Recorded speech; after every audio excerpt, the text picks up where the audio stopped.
Welcome to Unearth the Upstate. I am Mari. And I'm Matthew. And today we're going to talk about one of the oldest churches in New York State. And I guess you could say we almost broke our rule with this because it's pretty close to New York City where this is located. But people from New York City probably consider this upstate, so we'll consider it upstate. This is in the Hudson Highland area. Yeah. And it's, like I said, one of the oldest churches in New York State, which makes it probably one of the oldest churches in the United States as well. Date somewhere back to 1658, something like that. The town was settled in 1652, and we'll get over that. Let me go back to Okay. But it's not the fact it's the oldest church that we're talking about. I mean, this is Unearthly Upstate. It's got a unique guest. It does, yeah. I guess guest is an interesting way of putting it. Yes, it's a guest. It has a permanent guest. So, we are talking about a church that's in the town that was the first capital of New York State. So that also comes to play in the history as well. So we're going to start with, the name of the place it is now is Kingston, New York. And it's called the Old Dutch Reformed Church. And like I said, it is one of the oldest churches in New York. I think there's a couple down in New York City that are probably older, but it's pretty good age. I mean, it's a very it's beautiful. It's known as the cathedral of the area, right? Right. That's their nickname for it, and it's very built exactly like it's like a mini cathedral, actually. It's tall. It's got a clear story on it. I can't remember. I don't have any photographs in front of me. I don't know whether or not it has buttresses or anything like that, or anything characteristic of it. But we know it's got a steeple because that does play into But it's a very beautiful church. It's still active, and it's got a rich history. Oh yeah. A few famous people have visited it, including George Washington. Yeah, there's a famous person, and there's a couple famous people buried in the cemetery as well. Absolutely, yes. Yeah. So, Kingston had an interesting history. It originally was known as Eopus, which was also the name of the local Indian tribe there. And there's kind of interesting history with this settlement. They had a few skirmishes with the Indian tribe there. The first skirmish was started because somebody got mad at some Indians who were basically drinking their wages because they had been paid in alcohol to help out with the farm, and they were getting rowdy, and this guy shot over their heads, and it started this whole skirmish there. But the second attack was actually more interesting, and this happened after the church was originally built, so I'm kind of jumping ahead, but the second attack was interesting. The tribe said, hey, we're going to make peace with you, we're tired of the skirmishes, but we're going to do this out in the open and unarmed. And the settlement invited them to a market day. So they had some Native Americans that went in and started doing, were traders and whatever. Those were actually scouts. And so they basically infiltrated the village on market day under all this, and then did this horrible attack and burnt everything down. And that was the first time the church had been burned down. You can find out it was burned down a few times, but they always rebuilt. I just want to put that in passing. We're not discussing the full Native American Wars because there's a whole mess with the Mohawk in there as well. But it's an interesting just an interesting piece of history if you want to look at it, into it a little more. So the town was originally, I don't know what the term is they used, but granted, or they were given a land grant by the last Dutch director. I think that's the wrong term, but he was installed by the East Indian Company, and he was the Dutch representative. So the town was originally chartered or granted by the original Dutch director, Peter Stuyvesant. Still mispronounced it, but I got close there. Stuyvesant. But it was like one of his last things he did, because in 1664, that's when the New Netherlands was transferred over to the English, right? There was the third settlement in the New Netherlands after New Amsterdam and Fort Orange. So you had New Amsterdam, which of course is New York, and Fort Orange later became Albany. So again, we're talking about one of the oldest settlements as well. So the town had a charter made in May 16th, 1661 on the name of Wiltwyck, and it was dependent on Fort Orange. So it was like a stop from New Amsterdam up to Fort Orange. So it was like a stop on the way in the Hudson there. Its affairs are managed by a sheriff and 3 schepens, and I don't know what a schepen is. Okay. A little bit of homework for your listeners. Yes, there. exactly. What's a schepen? But they basically were the sheriff and commissioners held a court every fortnight, and so they basically ran the town. No. At that point. So the town takes hold, and in 1659, the Reformed Protestant Church of Kingston, as it's known now, the Old Dutch, it is the 6th oldest Reformed church in America. So like I said, it's one of the oldest. Mm-hmm. It's not the same building, because we already mentioned it was burnt down once, and it was burnt down a couple times, but on that spot, there's always been this church. Okay. So all services were in Dutch until 1809. Oh, wow. So that's pretty interesting as well. The church lands were also given was a gift, and so they never had a deed on the property. No. So that's kind of interesting as well. The original one, I don't know if there's proof of this, but it was originally built in 1660 or 1661, was really they just used clapboard to build it. And compare that now to the images you see online, it's gone a long way, So it was referred to as the Dominie's Townhouse. It was built. The next one was built of stone, with the roof of Holland tiles. And besides religious duty, also was a school, and served other public purposes as well. So it was actually located outside the stockade of the town. And I think that was pretty common back then. The villages were actually surrounded by stockades. Uh-huh. So to build this outside of town, that was kind of an interesting choice, but that was to facilitate trade with people outside the town. Okay. Yeah. Now, about this time, there were stories starting to be told in the area about the guest of the church. And the guest in question? Yes. Shall we say what it is? Yes. Yes. Right. Well, it's the Hobgoblin. It's a hobgoblin. They have a hobgoblin at that church. Yeah. Very interesting. There's some really, in a nutshell, we can go into this in a little more detail, but in a nutshell, basically what happened was a ship was coming up the Hudson, and there was a bad thunderstorm. Right. And the priest that was on the boat either did this... No, he prayed. I can't remember what prayer it was. Yeah. That he used one of the prayers from the scriptures, and this drove away the hobgoblin. Right. Yeah, I forget which. Yeah, the hobgoblin was causing the storm, and the priest prayed, and the hobgoblin left, but he left his cap hanging on the church bell tower. But when he was attempting to get it back, the hobgoblin came imprisoned in the tower. Actually, the hat is an interesting thing. Mm-hmm. It was the sleeping cap of the preacher's wife who prayed to exorcise the hobgoblin and drive away the storm. Okay. It got caught up in her sleeping cap and flew over to the church, got caught in the church steeple. Mm-hmm. And that's how the hobgoblin came to the church. And it got stuck in the steeple. So since this happened, there's been a hobgoblin in the steeple. Mm-hmm. Okay, caught there.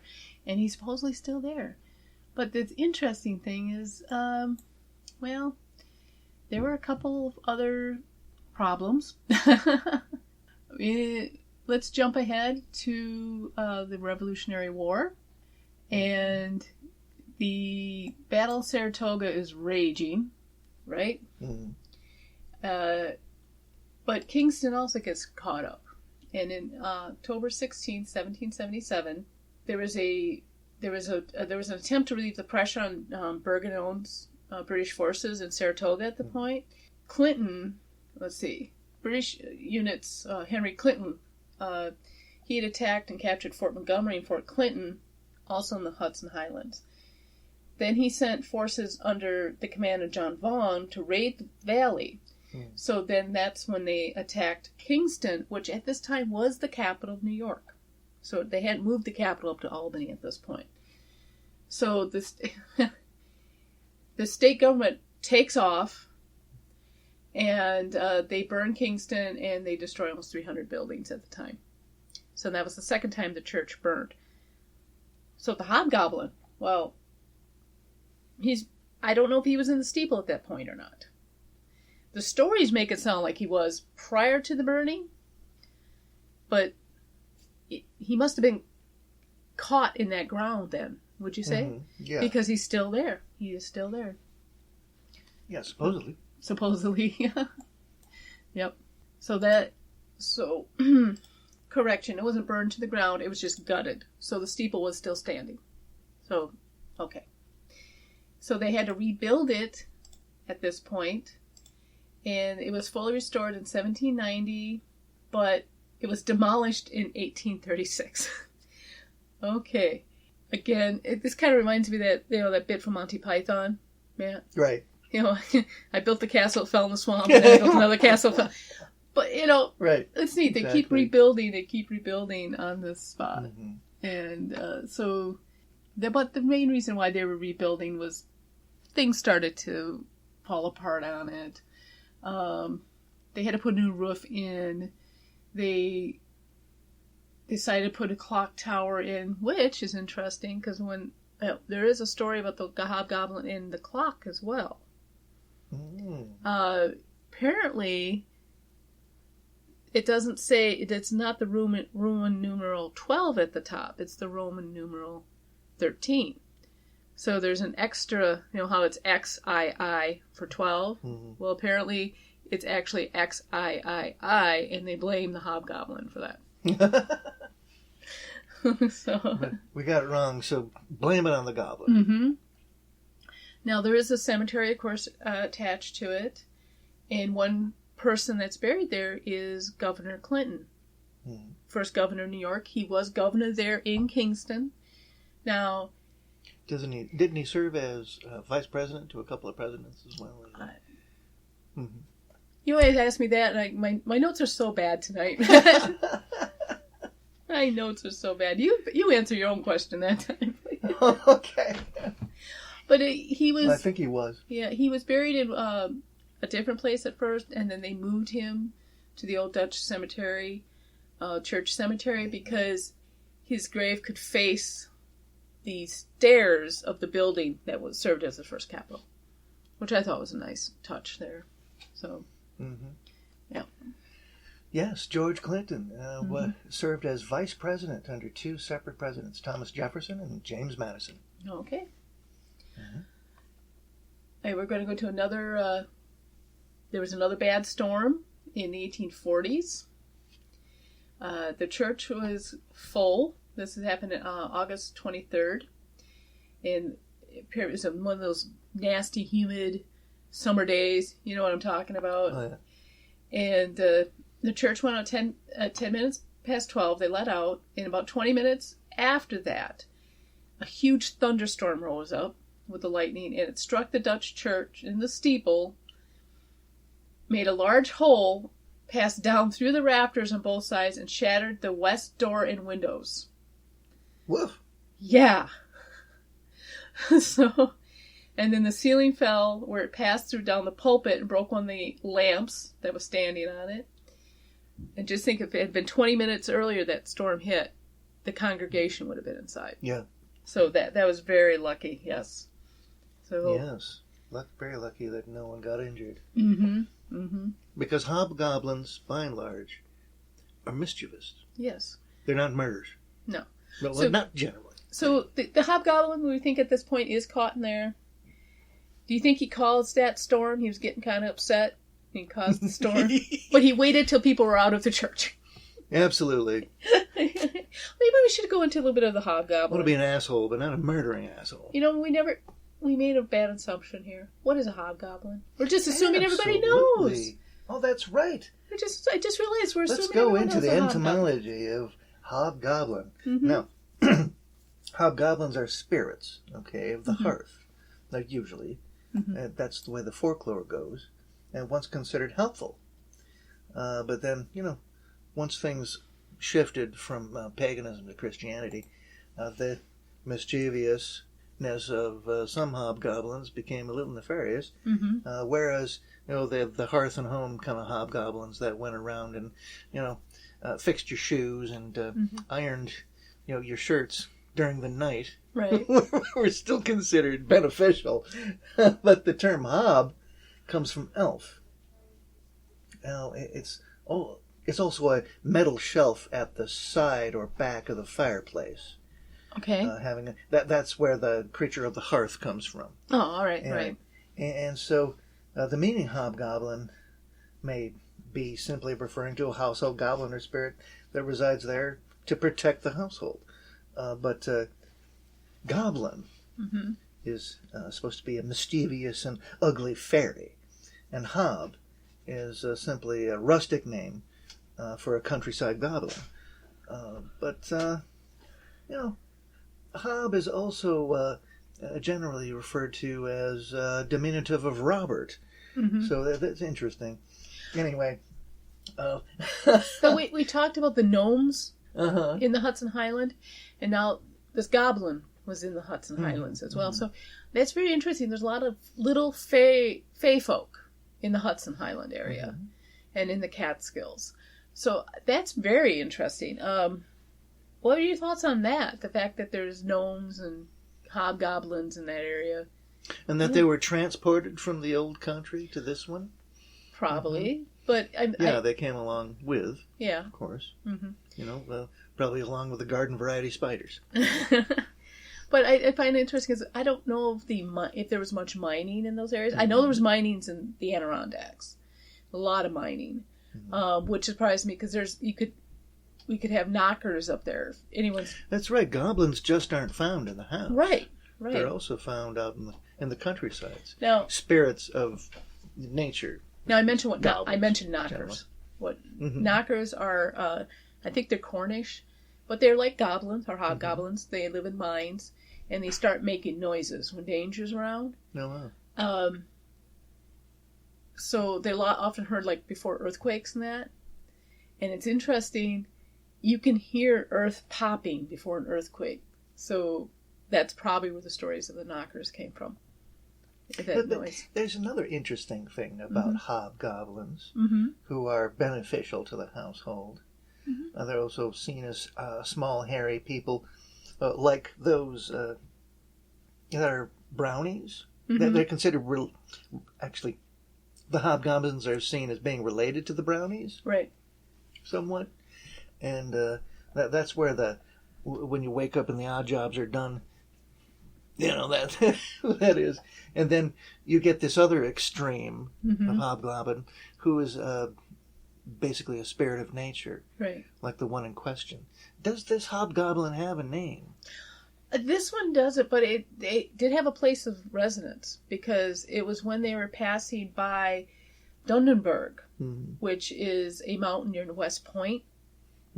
That is where this hobgoblin supposedly came down from and started antagonizing them. And Dundenberg, you know enough German and Dutch. You know what Dundenberg means, right? Thunder Mountain. Right, Thunder Mountain. Yeah. So, yes, the hobgoblin came down from Thunder Mountain, causing a lot of thunder and lightning. I find that interesting as well. Oh, yes. And if you get curious about the story and want to look it up and read the accounts of the storm itself, it's really interesting. Of course, it's written in the language of the time, so it might be. You might have to read through it a couple of times. But like we said, going back to the church, because I want to finish the history of the church, and then we're going to close it off with an interesting take on that hobgoblin story. But like I said, it's there. It was the present structure was the The present structure was dedicated on September 20th, 1852. So the present structure is well over 150 years old by itself. So, yeah, there was a lot of, previous structures and that, but they've always built in the same area. It's always been the same congregation. So, it's still the oldest church. Mm-hmm. Okay. But that one was interesting because of the visitors that came to the church. You found, when was that? In the 1900s? They actually got royalty to the church? Oh, yes, yes. In honor of the Dutch heritage, a royal family from the Netherlands. It was the Queen of Netherlands and her consort came over in, I think it was the 30s. 1930s? And then the Queen of the Netherlands' daughter, who was a duchess, then became Queen of the Netherlands herself in 1953 or something like that. Also visited the church for another commemoration. Yeah, it was somewhere around 1947, after the chapel had suffered another fire, been rebuilt, to celebrate the centenary of the church building. Okay. Queen Juliana of the Netherlands and her consort Bernard, they attended those services.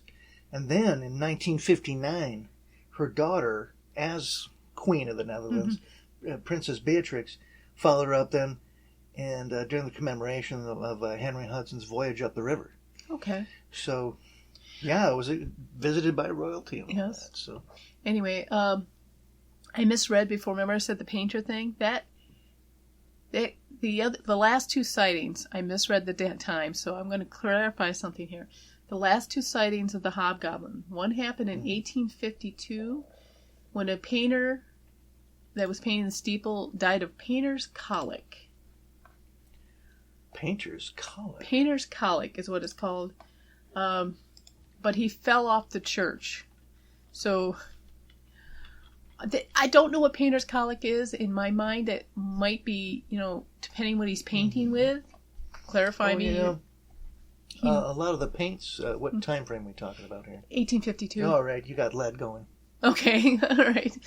Probably. I was going to say lead or something like a mixture with the linseed oil or something. Yeah, exactly. Okay. Yeah. But he ended up falling off the steeple. And then in 1984 is when the Roman numeral 12 got changed into Roman numeral 13. A painter said he got distracted. Something kept tapping him on the shoulder, and he accidentally put too many lines on it. Probably some more of that painter's colic. Yeah, probably. But what's interesting is there's a... Washington Irving wrote a story. Here it is, yes. Lead poisoning. Lead poisoning? Okay. Yep, painter's colic was buildup of lead in the body. Okay. Over a number of years. Washington Irving wrote a story. And we already talked about one. We talked about the most famous one. But he wrote one called The Storm Ship. The Flying Dutchman. The Flying Dutchman... Okay. There is an aside. Apparently the Flying Dutchman is seen up in the Hudson once in a while. Now, it's supposed to be seen mainly around the Cape of New Hope, or Good Hope, the one down in the southern part of... down by Antarctica. But there are sightings of it. You have to round Patagonia in order to... Yeah, but there are supposedly sightings of it along the Hudson River as well. That's an interesting aside. No, this is the Storm Ship, and guess what? It is about a ship traveling up the Hudson during a bad storm, passing by Dunderberg Mountain. Oh boy. In which they find a hobgoblin and it's antagonizing. Now, what I liked about this story is the hobgoblin, he gave him quite the description. He's wearing half breeches, what's the name of that hat? A sugarloaf hat? Sugarloaf hat, yep. Yes. That's exactly. So you're wondering what the heck he looked like? He looked like an Elizabethan man. Ruffles, half breeches, that hat that kind of looks like a cowboy hat, but it doesn't have that dip on the top. It's round. you know. Many styles are known as a sugarloaf hat. Yeah. Yeah, but there's flat top sugarloaf hats, and there's the majority of them are they're the wide brim with that. And then there's the cowboy sugarloaf hat. Yeah. Mm-hmm. So, very interesting description of that. The fact that this hobgoblin is dressed in Elizabethan attire. I thought that was very interesting. But it was about the same type of thing. It was antagonizing the ship, and it left its hat on its masthead, on their masthead. But nobody wanted to get it. So the storm's going on, and it's just, like I said, the story, he writes it better than I'm telling it. So, but the ending is the same, that there happened to be a priest aboard who sung the hymn of St. Nicholas, and the goblin threw himself up in the air and took off, carrying the nightcap of his wife. Mm-hmm. That was the one. Yes. Yeah, he gave the prayer of St. Nicholas. That was the one I was referring to. Yep. Yeah. But I did like the fact that it gave this guy a little description of what he wore. So basically, that is the Hobgoblin. Now,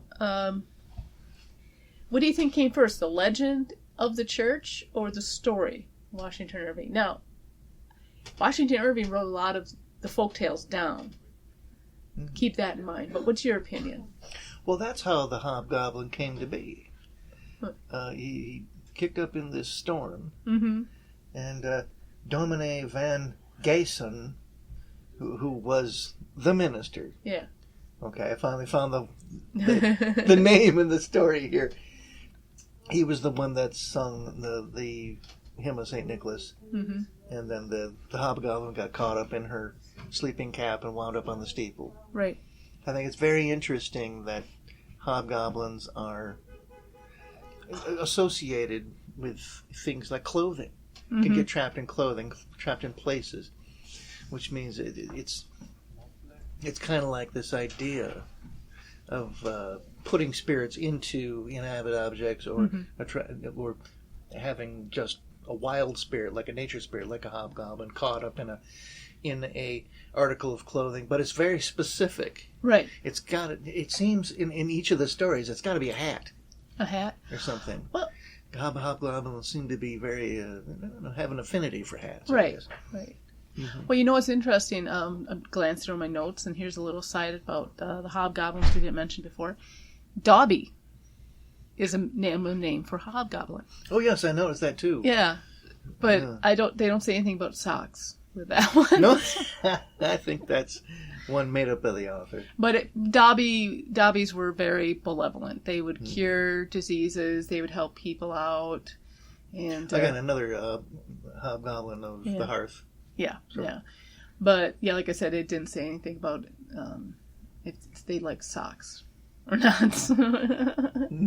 But no, I go back to my question. Do you think the folktale around the church was there before Washington Irving wrote his story, or do you think Washington Irving wrote his story based on similar legends and then it just stayed with the church? What date do we have for Washington Irving's story? I don't have it, unfortunately, but well, at what time was Washington Irving writing? Give me a second. But I remember he wrote down a lot of things, a lot of stories and folklore that were going on around him. I mean, that's where Sleepy Hollow came from. He took that from the folktale. It was 1822. 1822. Yeah, I had to go back and look at the base plate. Okay. So I think the Hobgoblin came before the story. So there was already a tale attached to the church, and he just... There were many tales attached to it. Yeah. And I think this Dutch ship went past Dunderberg at some time.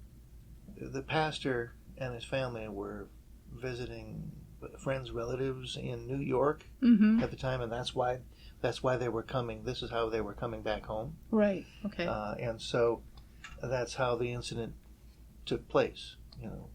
With Hobgoblin, and the pastor doing the exorcising, right, so to speak. and the hobgoblin getting caught in the hat. This seems to be a time when the valley was under in Dutch control still. So, or maybe shortly afterward. So I'd have to say that, it's sometime before or after the American Revolution. So I think the hobgoblin came before Washington Irving. Okay, so the story was probably being told. And so it was already in the steeple prior to the 1822 story. Yeah, it probably is. Yeah, that makes it good. You know, like they say, it's still supposed to be there. Wow. To this day, they still... And that's interesting. I don't know many other churches that would proudly say they have a fairy creature trapped in their steeple. But there you go. Yeah. Yeah, so, of all things, a fairy creature. Yes. You know. Yeah. Which is a very old world. Yeah. I don't think it's Dutch, though. The only one I know similar in Dutch is the tomties. But that's kind of different from a... Yeah, because the hobgoblin is a very English word. Yes. Not a Dutch word. So the incident has got to come sometime after the English acquired the territory from the Dutch. Right. Yeah, because the Dutch would have been like a niece or a tomty, which are they're garden gnomes. I mean, simply. Basically. There's the Cliff Note version. They're garden gnomes. Garden gnomes. Okay. Right. And speaking of garden gnomes, hello, producer Percival. Producer Percy's going to come in here and give his 2 cents. Yes. Producer Percy is settled down, so now we can continue. He just came in here to tell us to wrap things up. Well, those are hobgoblins for sure. Yeah, the hobgoblin is definitely more of an English. The Dutch, again, would have been the Nisi or the Tomty. And so that's basically it. Yeah, if you want to check out the hobgoblin of the church, the Kingstown Church, and of course the history of that area follows all the way through down through it used to be Dutch territory. It's got a lot going for it as far as history and stories. And it's not just the hobgoblin either. No, like so. It's right next to Saratoga there. That's a direct tie-in. Well, it's not next to Saratoga. Saratoga's up the way because you got to go past Albany yet. But there was a detachment of troops. That were sent down to Kingstown. During the Battle of Saratoga to wipe that place out. And that was another one of the church's burnings. And so but I mean that area. I think Pine Bush is not that far. When we talk about the UFOs. Pine Bush. It seems to me like this church has met a lot of violent ends. But it keeps coming back. Again, but it keeps coming back. And that darn hobgoblin's still there. Yep. Yeah, for sure. So, have there been any recent sightings? Any recent activities? The last one was when the painter accidentally turned the Roman numeral 12 into 13. Yeah, that was in that was the most recent, though. Yeah, that was in 1982, I believe it was. 1984. 1984. Yeah, so it was pretty recent. It was in my lifetime, at least. Both our lifetimes, yeah. All right. Yes. So I think we'll wrap it up at that. I'm sorry it was kind of sporadic, but my notes went all over the place. Don't know how that happened. It was the hobgoblin. There we go. We'll blame the hobgoblin. Wait. No, this wasn't a computer. It was probably his cousin, the gremlin. That came in gremlin. there. Okay. The gremlins. The gremlins. Percival, you're not doing your job keeping the gremlins away from the stuff. He doesn't care. He doesn't care. Anyway. All right. Thank you. Thank you for listening to our ghastly podcast. Bye. Thank you for listening to Unearthly Upstate. You can find us on Facebook, Twitter, Instagram, YouTube, Patreon, and on our webpage. We are also on Apple Podcasts, Spotify, Spreaker, Stitcher, Podbean, Google Podcasts, and CastBox. Please like, share, and review on your favorite platform. Unearthly Upstate is an Animator Liar production. The show is produced by Mari and Matt Manette, with purring provided by Honey and Lloyd. Research and writing by Mari Manette. Music is by Kevin MacLeod, licensed under Creative Commons Attribution 3.0 license. Unless otherwise stated in the episode, The places mentioned in the broadcast are not paid or contact us for any type of promotion. Please check out our webpage for credit and sources for the episode. Thank you.